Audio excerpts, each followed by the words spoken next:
ನಮಸ್ಕಾರ ಸ್ನೇಹಿತರೆ, ಫುಡ್ ವ್ಲಾಗ್ಗೆ ಸ್ವಾಗತ. ಇವತ್ತು ನಾವು ಮಾಡ್ತಿದ್ದೀವಿ ಲೆಮನ್ ಶಿಶ್ ತವಕ್. ಅದಕ್ಕೆ ನಾವು ಚಿಕನ್ ಬ್ರೆಸ್ಟನ್ನು ತೆಗೆದು ಸಾಲ್ಟ್ ಮತ್ತು ಬ್ಲ್ಯಾಕ್ ಪೆಪ್ಪರಲ್ಲಿ ಮ್ಯಾರಿನೇಟ್ ಮಾಡಿ ಇಟ್ಟಿದ್ದೀವಿ.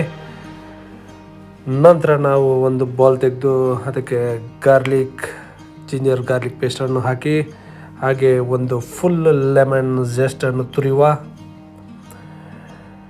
ಹಾಗೆ 3 ಸ್ಪೂನ್ ಆಗುವಷ್ಟು ಮಯೋನೈಸನ್ನು ಬೌಲಿಗೆ ಹಾಕಿ, ಇದು ಸಾಮಾನ್ಯವಾಗಿ ಕಿರಾಣಿ ಅಂಗಡಿಗಳಲ್ಲಿ ಸಿಗುತ್ತೆ. ಹಾಗೆ ಒಂದು 1/4 ಕಪ್ಪು ಆಗುವಷ್ಟು ಕುಕ್ಕಿಂಗ್ ಕ್ರೀಮನ್ನು ಹಾಕುವ. ಅದರ ಜೊತೆಗೆ ಸ್ಮೋಕ್ಡ್ ಪ್ಯಾಪ್ರಿಕಾ ಪೌಡರನ್ನು ಹಾಕುವ. ನಿಮಗೆ ಖಾರ ಬೇಕಿದ್ದರೆ ಸ್ವಲ್ಪ ಮೆಣಸಿನ ಹುಡಿ ಕೂಡ ಹಾಕ್ಬೋದು.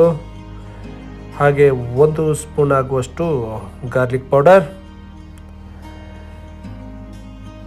ಹಾಗೆ ಇಲಾಚಿ ಪೌಡರ್ ಅಂದರೆ ಕಾರ್ಡಮಮ್ ಪೌಡರನ್ನು ಹಾಕುವ 1 ಸ್ಪೂನ್ ಆಗುವಷ್ಟು, ಸಾಲ್ಟ್ ರುಚಿಗೆ ತಕ್ಕಷ್ಟು, ಹಾಗೆ ಒಂದು ಹಾಫ್ ಲೆಮನ್ ರಸವನ್ನು ಚೆನ್ನಾಗಿ ಸುರಿದು ಮಿಕ್ಸ್ ಮಾಡುವ. ಈ ಮಿಕ್ಸ್ ಮಾಡಿದ ಸಾಸಿಗೆ ನಾವು ಮ್ಯಾರಿನೇಟ್ ಮಾಡಿರುವಂತಹ ಚಿಕನ್ ಕ್ಯೂಬನ್ನು ಹಾಕಿ ಚಕ್ ಮಿಕ್ಸ್ ಮಾಡುವ. ಮಿಕ್ಸ್ ಮಾಡಿದ ಮಿಶ್ರಣವನ್ನು ದಯಮಾಡಿ 1 ಅವರ್ ಫ್ರಿಜ್ಜಲ್ಲಿ ಹಾಕಿ, ನಂತರ ಸ್ವಲ್ಪ ಆಲಿವ್ ಆಯಿಲ್ 2 ಸ್ಪೂನ್ ಆಗುವಷ್ಟು ಆಲಿವ್ ಆಯಿಲನ್ನು ಹಾಕಿ ಚೆನ್ನಾಗಿ ಮಿಕ್ಸ್ ಮಾಡಿ. ಒಂದು ನಾನ್ ಸ್ಟಿಕ್ ತವನ್ನು ತೆಗೆರಿ, ಅದಕ್ಕೆ ಬಟರ್ ಮತ್ತು ಆಲಿವ್ ಆಯಿಲನ್ನು ಹಾಕಿ ಚಿಕನನ್ನು ಸ್ಟಿಕ್ಕಲ್ಲಿ ಜೋಡಿಸಿ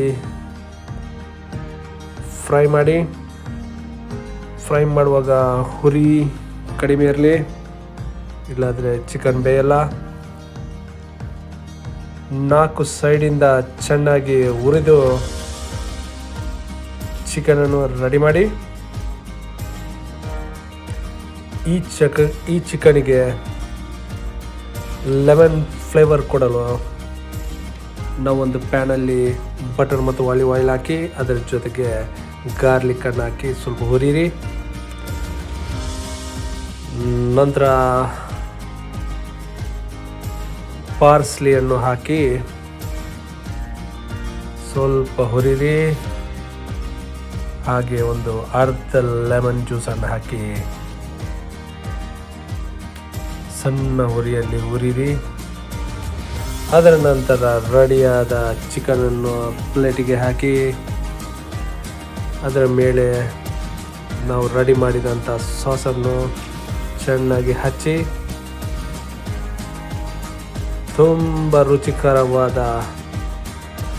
ಲೆಮನ್ ಶಿಶ್ ತವಕ್ ರೆಡಿ. ನೀವು ಕೂಡ ನಿಮ್ಮ ಮನೆಯಲ್ಲಿ ಮಾಡಿ ಸವಿಯಿರಿ. ಧನ್ಯವಾದಗಳು.